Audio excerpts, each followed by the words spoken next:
Para a gente falar sobre a velocidade do som, e velocidade do som é uma característica muito importante em relação ao som. O som no ar se propaga com uma velocidade muito próxima de 340 metros por segundo. No entanto, na água ou num sólido, a velocidade é muito maior. Então, essa questão da velocidade do som e como determinar a velocidade do som, se nós estamos falando de um gás ideal, de um sólido, etc., nós então precisamos agora retomar a equação de ondas. Ou seja, nós deduzimos que a equação de ondas para a propagação de uma onda de pressão é dada por 1 sobre V ao quadrado vezes D2P dt2 igual a zero. Essa aqui é a equação de ondas. E nós mostramos no processo de dedução dessa equação que V ao quadrado, a velocidade do som, é igual a uma variação da pressão no processo de dedução dividido pela variação da densidade. É uma forma simplificada da gente olhar para a velocidade do som. A rigor, nós devemos ser um pouco mais precisos, né? Ou seja, mais rigorosos, né? Para isso, a gente precisa analisar os processos mediante os quais uma onda sonora é gerada e como ela se propaga. Por exemplo, nos processos isotérmicos, nós partimos do pressuposto que ao gerar a onda e à medida que a onda se propaga, o meio esteja sempre à mesma temperatura. Ora, neste caso, para processos isotérmicos, nós definimos uma velocidade do som para processos isotérmicos e por isso colocamos esse T aqui como sendo igual a dp dρ mantida a temperatura constante, ou seja, utilizamos, por exemplo, a equação de estado, né, e mantemos a temperatura constante. Fazemos essa derivada mantendo T constante. Um outro tipo de velocidade que a gente faz uso é quando a gente considera processos adiabáticos. Nesse caso, a gente escreve assim, dp dρ, é claro que para um processo adiabático, ou seja, um processo tal que não haja transferência de calor. De forma que se a onda foi gerada sem que o meio material receba calor, tenha havido transferência de calor para o meio material, então nós temos aqui uma velocidade que está associada a um processo adiabático. Então temos, a rigor, duas definições de velocidade do som num determinado meio.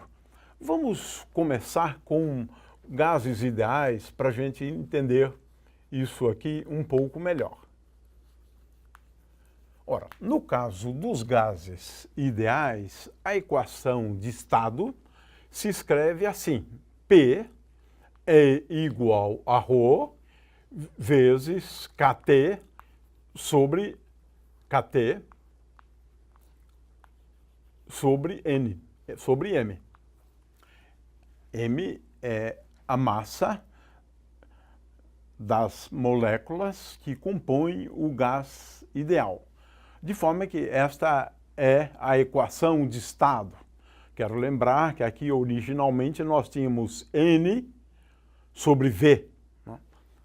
Muito bem, neste caso, então, dos gases ideais, o que nós devemos fazer para a gente obter a velocidade do som?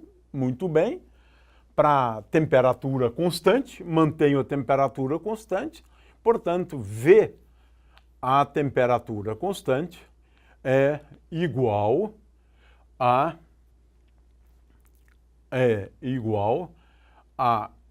KT sobre M. Consequentemente, veja, a temperatura tem um papel importante, porque nesse caso, V é igual a raiz quadrada de K vezes T sobre M. A velocidade, consequentemente, depende da temperatura.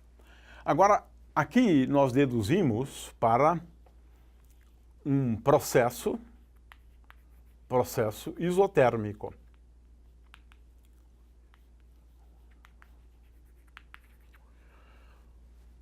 Num processo adiabático, P pode ser escrito como sendo igual a uma constante, aqui, C, vezes ρ, elevado à potência gama, onde gama é igual a Cp sobre Cv.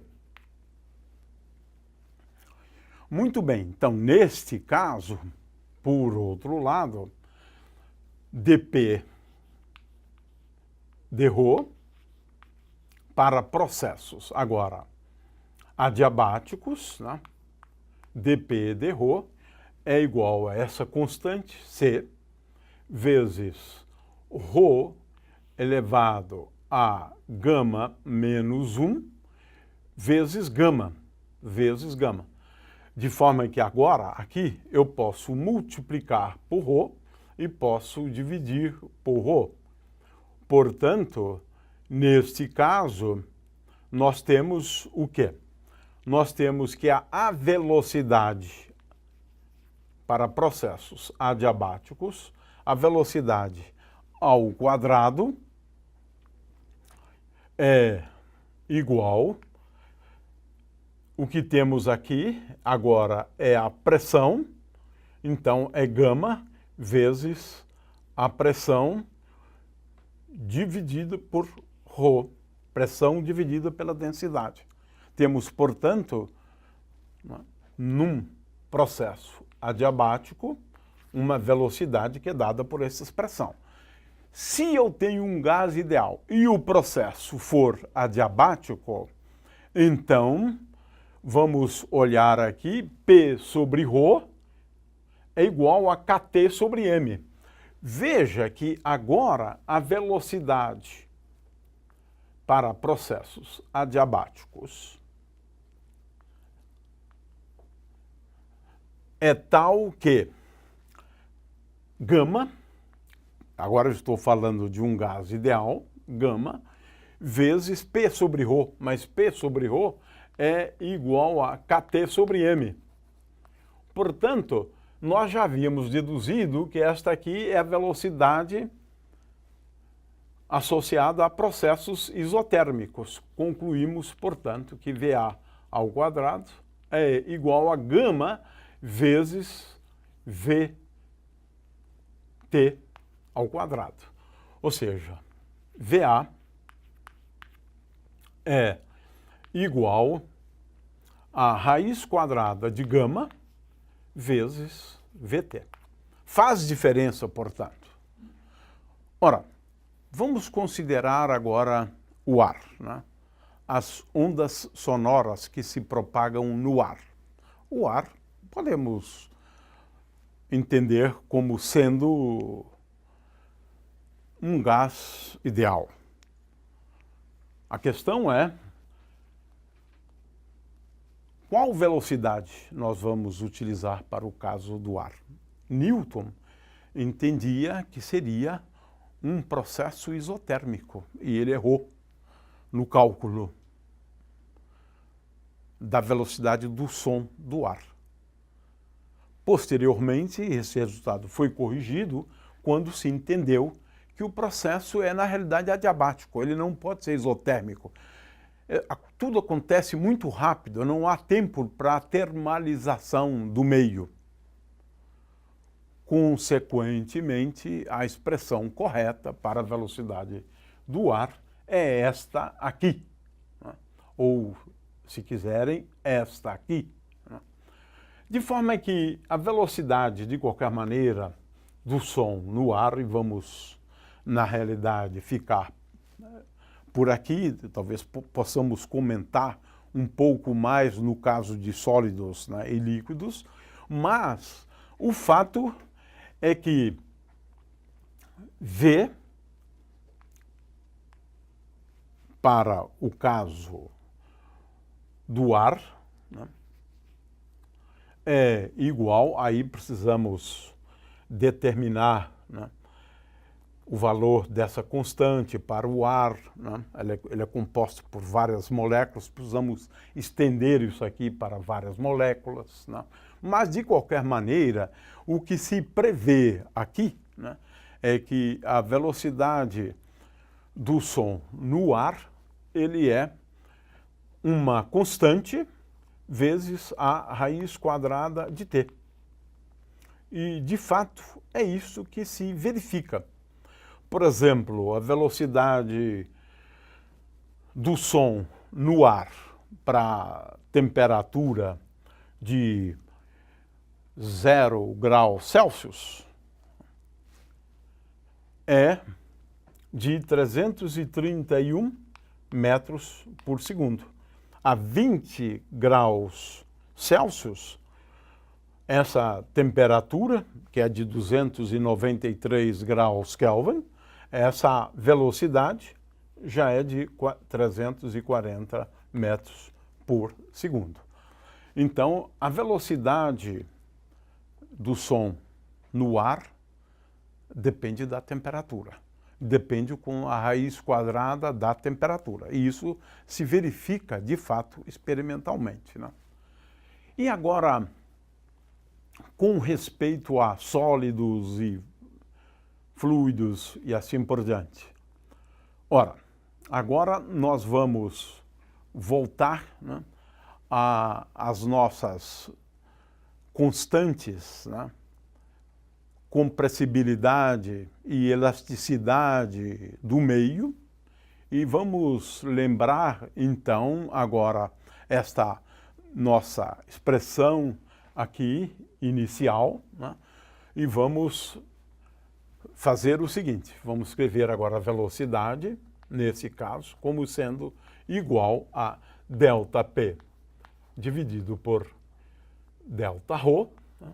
E vamos, então, nos lembrar que a constante K vezes dP, ou ΔP, se quiser, então, vezes ΔP. É claro que ΔP é uma variação pequena, não necessariamente infinitesimal. Eu posso escrever a mesma relação para uma variação infinitesimal. Então, posso escrever K vezes dP, ou K vezes ΔP, é igual a menos ΔV dividido por V, o que é a mesma coisa que mais agora Δρ dividido por ρ. Portanto, K dP é igual a dρ sobre ρ. Consequentemente, dP dρ é igual a 1 sobre K vezes ρ. Consequentemente, daqui segue que a velocidade do som, no caso, de um sólido é igual a 1 sobre K, essa constante de compressibilidade, né, do meio material, vezes ρ. Podemos expressá-la também por meio da constante de elasticidade, que é B. Então, às vezes, escrevemos isso como sendo igual a B sobre ρ.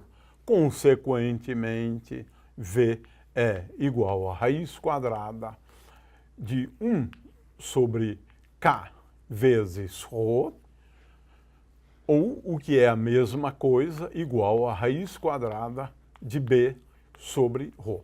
Bom, o que a gente quer chamar atenção aqui é para o fato de que a velocidade agora depende da densidade do meio e de uma constante que caracteriza o meio material, que caracteriza o meio elástico, porque isso aqui, na realidade, como foi explicado antes, nós estamos falando aqui da lei de Hooke.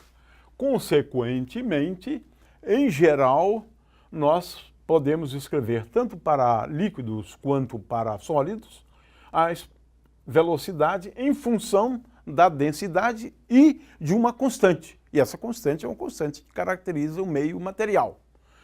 Então, se eu pegar, por exemplo, um sólido, o aço, por exemplo, nós vamos obter aqui velocidades de 5.000, 6.000 metros por segundo.